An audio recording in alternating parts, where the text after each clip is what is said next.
നിലമ്പൂർ ഉപതെരഞ്ഞെടുപ്പിൽ തൃണമൂൽ കോൺഗ്രസിനെ ഘടകകക്ഷിയാക്കേണ്ട എന്ന ഹൈക്കമാൻഡ് നിർദ്ദേശം പി.വി. അൻവറിനെ യു.ഡി.എഫിലെടുക്കാം. ദേശീയ തലത്തിൽ കോൺഗ്രസുമായി സഹകരിക്കാത്ത തൃണമൂൽ കോൺഗ്രസുമായി കൈകോർക്കാനാവില്ലെന്നും ഹൈക്കമാൻഡ്.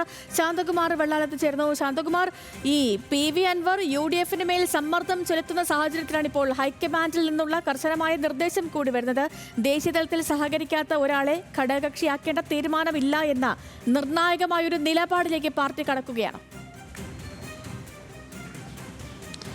തീർച്ചയായും സേതു അതുതന്നെയാണ്. കഴിഞ്ഞ ദിവസങ്ങളിലെല്ലാം ഏറെ ചർച്ചയായിരുന്നത് തന്നെയായിരുന്നു കോൺഗ്രസിനെ ദേശീയ തലത്തിൽ സഹകരിക്കാത്ത ഒരു പാർട്ടിയുമായി എങ്ങനെ കേരളത്തിൽ തൃണമൂൽ കോൺഗ്രസ് യു.ഡി.എഫിൻ്റെ ഘടകകക്ഷിയാവുമെന്നുള്ളത് ഏറെ ചർച്ചയായിരുന്നതാണ്. അതിനൊരു വ്യക്തതയാണ് വന്നിരിക്കുന്നത്. ഇക്കാര്യം കോൺഗ്രസ് നേതൃത്വം ഔദ്യോഗികമായി തീരുമാനിച്ചിട്ടുണ്ട്.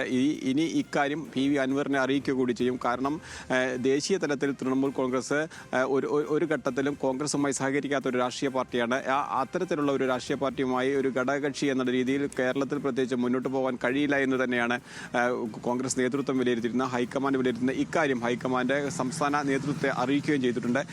മറ്റന്നാൾ ഇതുമായി ബന്ധപ്പെട്ട പി.വി. അൻവറുമായി കൂടിക്കാഴ്ച നടത്തുന്നുണ്ട്. ഈ കൂടിക്കാഴ്ചയിൽ ഇക്കാര്യമെല്ലാം അറിയിക്കും. അതിൽ ഏറ്റവും പ്രധാനപ്പെട്ടത് പി.വി. അൻവറിന് യു.ഡി.എഫിലേക്ക് വരും. പക്ഷേ തൃണമൂൽ കോൺഗ്രസിൻ്റെ പേരിൽ തൃണമൂൽ കോൺഗ്രസിനെ ഒരു ഘടകകക്ഷിയാക്കിക്കൊണ്ട് യു.ഡി.എഫിലേക്ക് വരാൻ കഴിയില്ല എന്ന നിലപാടാണ് ഇപ്പോൾ കോൺഗ്രസ് ദേശീയ നേതൃത്വം തീരുമാനിച്ചിരിക്കുന്നത്.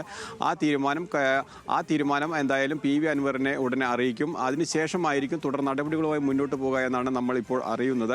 എന്തായാലും നേരത്തെ പി.വി. അൻവർ ഇന്നലെയെല്ലാം നമ്മൾ സംസാരിക്കുമ്പോൾ തൃണമൂൽ കോൺഗ്രസ് മണ്ഡല നേതൃത്വം എല്ലാം പറയുന്നത് ഘടകകക്ഷി ആയിട്ടില്ലെങ്കിൽ ഒറ്റയ്ക്ക് മത്സരിക്കുന്ന കാര്യത്തെക്കുറിച്ച് ആലോചിക്കുമെന്നുള്ളതാണ്. ആ രീതിയിലേക്ക് പോകുമ്പോൾ കോൺഗ്രസും കർശന നിലപാടിലേക്ക് പോകുന്നു. അത്തരം നിലപാടിലേക്ക് പോകുമ്പോൾ ഇനി നിലമ്പൂരിലെ സ്ഥാനാർത്ഥിത്വം, നിലമ്പൂരിലെ ഉപതെരഞ്ഞെടുപ്പ് എല്ലാം ഏറെ ചർച്ചയാവുക തന്നെ ചെയ്യും. ദേശീയ നേതൃത്വത്തിൻ്റെ ഹൈക്കമാൻഡിൻ്റെ നിർദ്ദേശപ്രകാരം ഇനി തൃണമൂൽ കോൺഗ്രസിനെ കേരളത്തിൽ എന്തായാലും യു.ഡി.എഫിൻ്റെ ഘടകകക്ഷി ആക്കേണ്ടതില്ല എന്നുള്ള നിലപാട് അവർ സ്വീകരിച്ച് കഴിഞ്ഞു. ശരി ശാന്തകുമാർ.